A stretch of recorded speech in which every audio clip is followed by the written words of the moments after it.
Fulham, the 2 goals they lost, you lose one the way you did, you lose the opening goal, you think, I'm intrigued to know, right, with fans. Now, they're obviously having to buy into watching their teams play out from the back, go back to the goalie, go to the full-back, he has a little look up, and then he goes back to the goalie, and then there's a bit of pressure apply.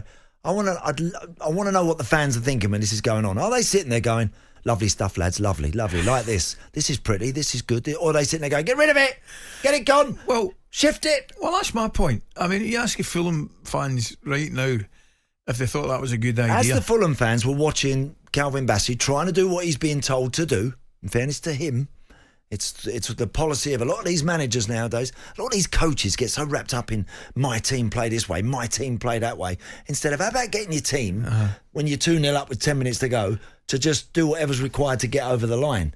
You know, when you've been brilliant like Chelsea were for 70-odd minutes, and then they chuck it away from some stupidity. And I was staggered last night watching that, and I know what they're trying to do, but the first one, if you've got a back four, you try and keep them tight, particularly centre backs, keep them no room and they work as a unit, and then that just gets thrown out the window when the goalkeeper gets the ball.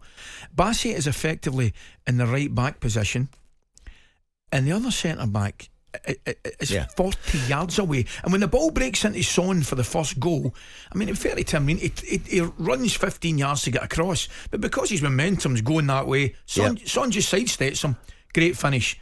And did they learn it for the second goal? No, it's the exact same. Do you know, probably the only team, there might only be, certainly the only team in the Premier League whose fans, when they watch their goalkeeper and they watch their centre-halves and full-backs knocking it to each other sometimes within their own 6-yard box, probably the only ones that don't panic would be the City fans. Yeah.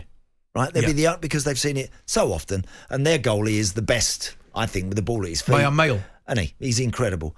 They're probably the only fans that actually are watching it, sort of half enjoying it, smiling and thinking, yeah, look, they're trying to chase us, they're coming after us, and then watch, bump, brilliant lads, and they're out. Right? Do you know something? See Ederson on that one, Andy? Clearly I don't know what his fitness likes in terms of running. He probably couldn't run, but he's probably the only goalkeeper that I think could. He looks as though he could play outfield in a manner where he's comfortable on the ball, takes the ball either side, passes the ball, has got a good perception of where people are and things like that. He's probably the best I've seen maybe ever. Yeah, I wouldn't argue with that one bit. But I'm just intrigued to know. 03717 223344. Give us a call. I'm intrigued to know from fans when they're watching their teams play this way. Are you absolutely in it and with it and buying into it, or do you actually sit there and think, why are we doing this? Yeah. Why are we doing this? Why are we risking? Why are we risking conceding goals when we've worked so hard to get in front in a game, and now we're risking chucking it away through? I think the majority with the heart's in their mouth, mate. I bet they are. I really do. TalkSPORT Breakfast, waking you up Monday to Friday morning from 6 a.m. on AM, on DAB, via the TalkSPORT app and on your smart speaker. TalkSPORT.